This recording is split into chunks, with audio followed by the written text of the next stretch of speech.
Livro Em Busca de Sentido, de Viktor E. Frankl. Um psicólogo no campo de concentração. Prefácio à edição norte-americana de 1984. O escritor e psiquiatra Viktor E. Frankl costuma perguntar aos seus pacientes que estão sofrendo muitos tormentos, grandes e pequenos: por que não opta pelo suicídio?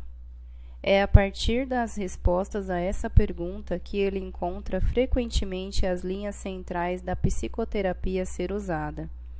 Num caso, a pessoa agarra-se ao amor pelos filhos, em outro, há um talento para ser usado, e num terceiro caso, velhas recordações que merecem ser preservadas. Tecer esses débeis filamentos de uma vida arruinada para construir com eles um padrão firme, com sentido e responsabilidade.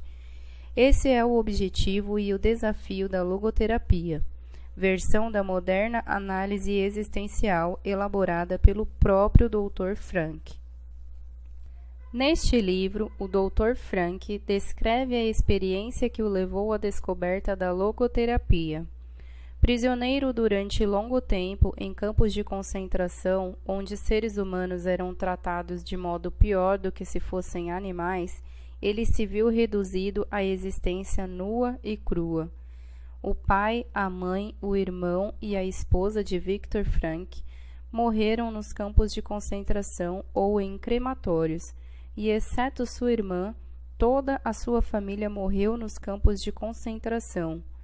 Como foi que ele, tendo perdido tudo o que era seu, com todos os seus valores destruídos, sofrendo fome, frio e brutalidade, esperando a cada momento a sua exterminação final, conseguiu encarar a vida como algo que valia a pena preservar? Um psiquiatra que passou pessoalmente por tamanha experiência certamente tem algo a dizer. Ele, mais que ninguém, pode ser capaz de ver a nossa condição humana com sabedoria e compaixão. As palavras do Dr. Frankl têm um acento profundamente honesto, porque estão baseadas em experiências tão profundas que impedem qualquer distorção.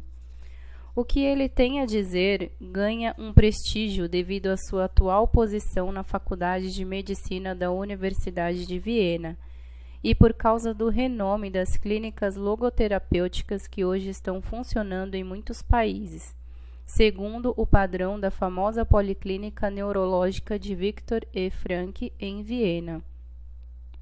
É impossível evitar a comparação entre os enfoques terapêuticos e teóricos de Frankl e o trabalho de seu predecessor Sigmund Freud. Os dois médicos se preocuparam basicamente com a natureza e a cura das neuroses. Freud encontra a raiz dessas desordens angustiantes na ansiedade causada por motivos inconscientes e conflitantes. Frankl distingue várias formas de neuroses e atribui alguma delas, as neuroses noogênicas, à incapacidade de encontrar um sentido e um senso de responsabilidade em sua existência. Freud acentua as frustrações na vida sexual. Frankl, a frustração da vontade de sentido. Na Europa, hoje, há uma forte tendência a um distanciamento de Freud e uma aproximação da análise existencial, que assume várias formas, entre elas a escola de logoterapia. Frankl não repudia a postura de Freud, e isso é típico da sua atitude tolerante, mas constrói o seu trabalho de bom grado sobre as contribuições freudianas. Tampouco ataca as outras formas de terapia existencial, mas aceita com satisfação e parentesco da logoterapia com elas. Esta narrativa, embora breve, é muito bem construída e atraente.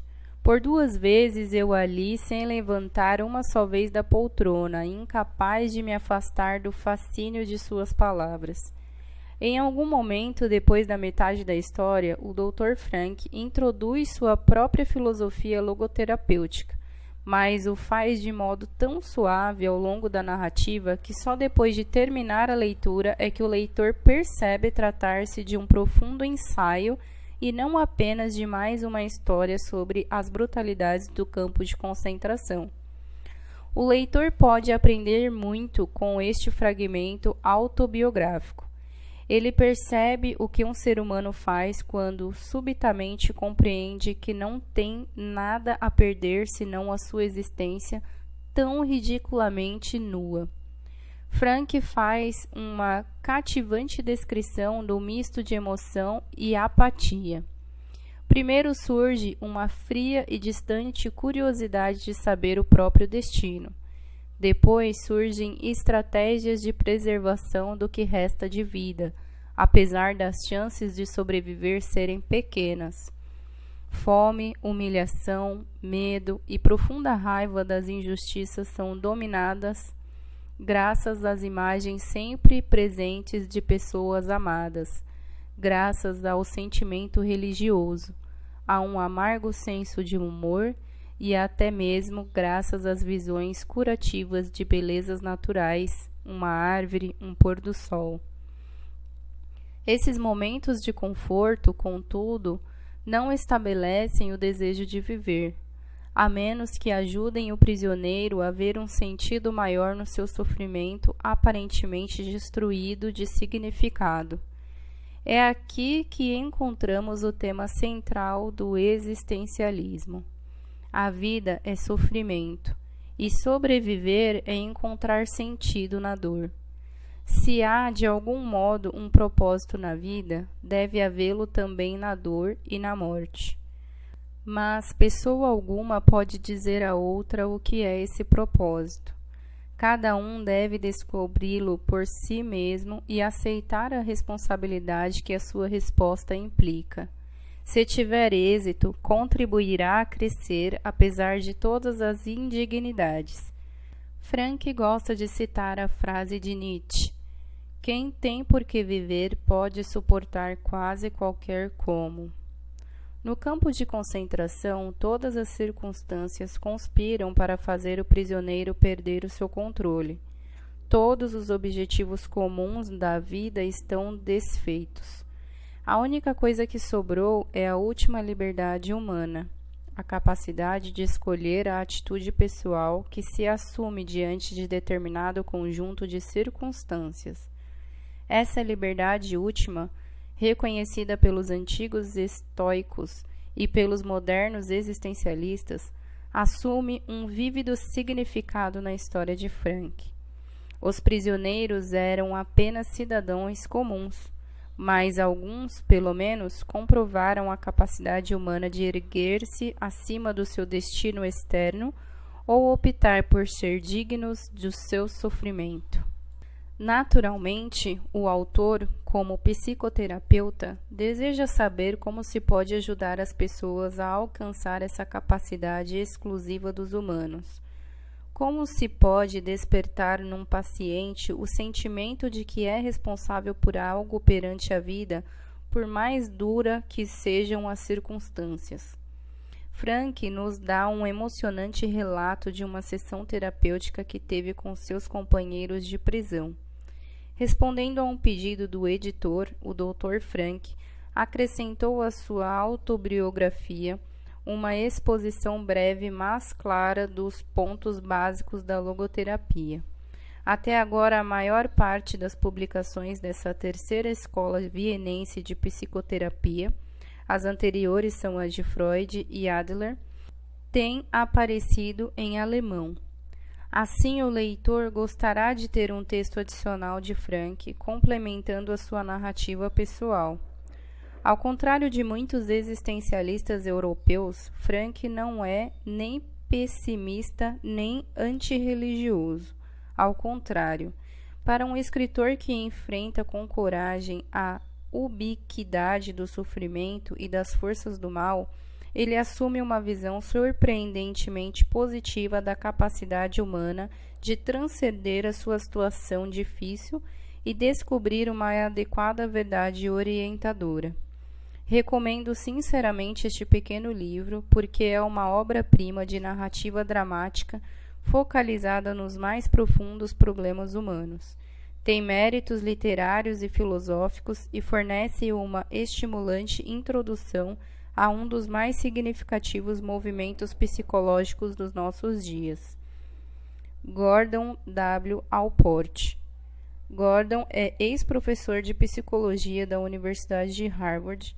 É um dos maiores escritores e professores nessa área do hemisfério norte. Prefácio do autor à edição de 1984. Esse livro já viveu o suficiente para entrar na 73ª impressão em inglês, além de ter sido publicado em outras 19 línguas. Apenas as edições em inglês venderam quase 2,5 milhões de exemplares. Esses são os fatos, e é possível que eles sejam um motivo pelo qual os repórteres de jornais norte-americanos e especialmente das emissoras de televisão começam as suas entrevistas depois de listarem esses fatos com a exclamação: Dr. Frank, seus livros se transformaram num terapêutico best-seller. Como você se sente com tamanho sucesso? Ao que costumo responder que, em primeiro lugar, vejo no status de best-seller do meu livro não tanto uma conquista e realização da minha parte como uma expressão da miséria dos nossos tempos. Se centenas de milhares de pessoas procuram um livro cujo título promete abordar o problema do sentido da vida, deve ser uma questão que as está incomodando muito. Certamente, algo mais pode ter contribuído para o impacto do livro.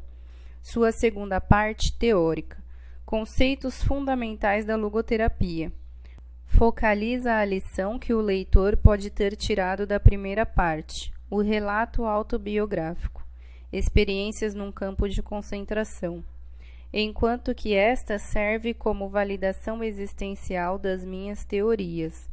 Assim, as duas partes dão credibilidade uma à outra. Não tinha nada disso em mente quando escrevi o livro em 1945. E o fiz no espaço de tempo de 9 dias, com a firme determinação de ter o livro publicado anonimamente. Com efeito, a primeira impressão da versão original alemã não mostra o meu nome na capa, apesar de, na última hora, eu haver finalmente cedido a meus amigos que estavam insistindo comigo para que deixasse o livro ser publicado com o meu nome, pelo menos na página de rosto, onde vai o título. Inicialmente, no entanto, havia sido escrito com absoluta convicção de que, como obra anônima, nunca daria fama literária ao seu autor.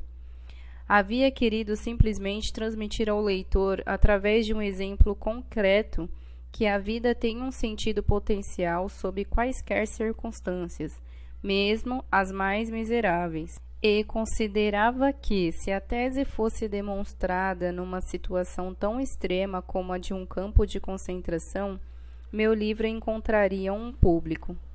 Consequentemente, senti-me responsável pela tarefa de colocar no papel o que eu havia vivido. Pensava que poderia ser útil às pessoas que têm inclinação para o desespero. Parece-me algo ao mesmo tempo estranho e notável o fato de que, entre as dúzias de livros que escrevi, precisamente este, que pretendia publicar anonimamente, de modo que nunca desse reputação ao seu autor, se transformasse num sucesso. Em consequência, não canso de alertar os meus alunos, tanto na Europa como nos Estados Unidos. Não procurem o sucesso. Quanto mais o procurarem e o transformarem no alvo, mais vocês vão errar. Porque o sucesso, como a felicidade, não pode ser perseguido. Ele deve acontecer. E só tem lugar como efeito colateral de uma dedicação pessoal a uma causa maior do que a pessoa, ou como subproduto da rendição pessoal a outro ser. A felicidade deve acontecer naturalmente, e o mesmo ocorre com o sucesso. Vocês precisam deixá-lo acontecer, não se preocupando com ele. Quero que vocês escutem o que a sua consciência diz que devem fazer e coloquem-no em prática da melhor maneira possível.